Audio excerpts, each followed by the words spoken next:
Assalamualaikum warahmatullahi wabarakatuh. Alhamdulillah, alhamdulillahi rabbil alamin, wassalatu wassalamu ala asyrafil anbiya'i wal mursalin, sayyidina wa maulana Muhammadin wa ala alihi wa sahbihi ajma'in. Amma ba'du. Para pemirsa sekalian, di dalam kesempatan ini saya ingin menyampaikan beberapa hal yang berkaitan dengan masalah taubat. Kita tahu bahwasanya semua manusia itu pasti memiliki kelemahan dan kesalahan. Semua manusia diciptakan memiliki kekurangan. Tidak ada manusia yang sempurna. Nobody's perfect. Namun bukan berarti kesalahan dan kekurangan itu menjadi celah besar bagi manusia. Tidak seperti itu. Justru kekurangan dan kelemahan manusia ini pada waktunya justru akan menjadi suatu kesempurnaan bagi manusia.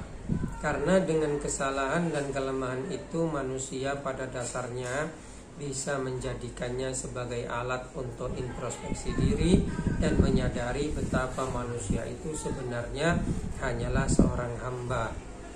Seorang manusia yang sempurna, yang tidak memiliki kekurangan, tidak memiliki celah sama sekali, ia akan memiliki kelemahan besar. Kelemahan besar itu adalah ia akan melupakan jati dirinya sebagai manusia, jati dirinya sebagai hamba Allah yang penuh dengan kekurangan. Manusia yang selalu sempurna pada dasarnya akan menumbuhkan hati yang sombong. Hati yang sombong akhirnya akan menarik kepada takabur terhadap orang lain. Sombong pada diri sendiri, takabur kepada orang lain, itu pada akhirnya akan membuat dia terjatuh kepada dosa yang lebih besar. Bisa-bisa dia bisa menjadi seperti Fir'aun yang mengaku dirinya sebagai Tuhan, hanya karena Fir'aun itu tidak pernah sakit seumur hidupnya. Oleh karena itu, seorang manusia yang bisa menyadari kesalahannya, bisa menyadari kekurangannya, bisa menyadari bahwa dia sebenarnya adalah makhluk Allah yang lemah, maka dia harus bersyukur, karena berarti dia menyadari pada jati dirinya yang sebenarnya.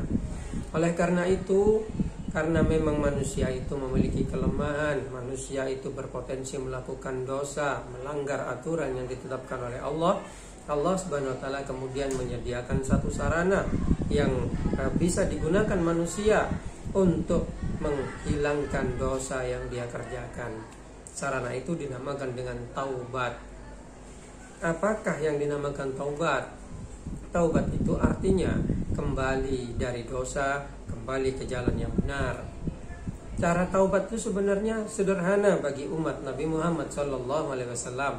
Ialah dengan cukup merasa salah di dalam hati, meminta maaf kepada Allah dengan lantunan kalimat istighfar, dan berjanji di dalam hati tidak akan mengerjakan kembali dosa yang dia kerjakan.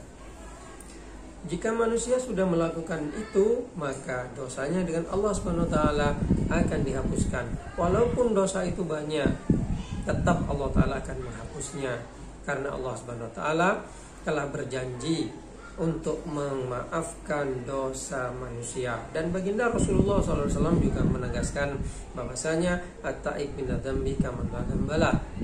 Orang yang bertaubat dari dosa, maka dia seperti tidak punya dosa. Oleh karena itu, marilah kita sebagai umat manusia yang memiliki banyak kekurangan, tidak usah berputus asa.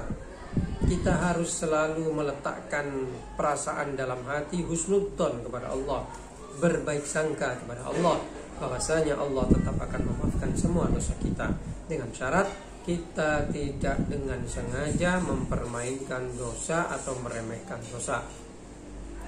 Maka dari itu, ketika seorang manusia berdosa, melakukan sebuah dosa kepada Allah, manusia yang lain tidak berhak membencinya. Manusia yang lain justru harus memberikan nasihat yang baik, tidak boleh meremehkan. Karena apa? Karena dengan meremehkan justru manusia menghina pada dirinya sendiri. Karena dirinya sendiri juga manusia biasa yang berpotensi melakukan dosa sama seperti yang dilakukan oleh saudaranya itu, sesama manusia itu. Cuman Allah SWT tidak meletakkan dirinya dalam situasi dan kondisi yang sama dengan saudaranya itu. Seandainya Allah SWT meletakkan situasi dan kondisi yang sama dengan saudaranya itu, bukan tidak mungkin manusia yang tadi menghina itu justru dosanya lebih besar. Oleh karena itu, jika kita melihat seseorang yang melakukan dosa, jangan dihina, tapi marilah kita kasihani, kita nasihati, kita sayangi, kita arahkan agar dia mau bertobat kepada Allah. Sebagaimana juga jika kita mengerjakan dosa, jangan kemudian kita meremehkan dosa, karena Allah Subhanahu wa taala berjanji memaafkan dosa, lalu kita kemudian meremehkan dosa. Wah, ya walaupun dosa saya bisa istighfar, nanti bisa dimaafkan. Jangan seperti itu. Kalau orang meremehkan dosa, dia bisa jatuh ke dalam hukum kafir pada akhirnya. Oleh karena itu, kita semua marilah perbanyak taubat kepada Allah, baik kita punya dosa atau tidak punya dosa. Karena apa? Karena dosa itu ada yang dirasakan, ada yang tidak terasa. Tidak terasa berbuat dosa, itu bisa terjadi.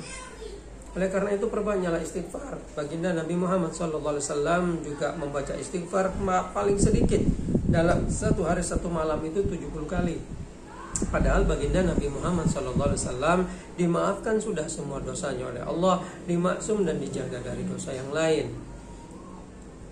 Beliau sudah dimaafkan, tetap bertaubat. Apalagi kita yang tidak dimaafkan oleh Allah Subhanahu wa taala.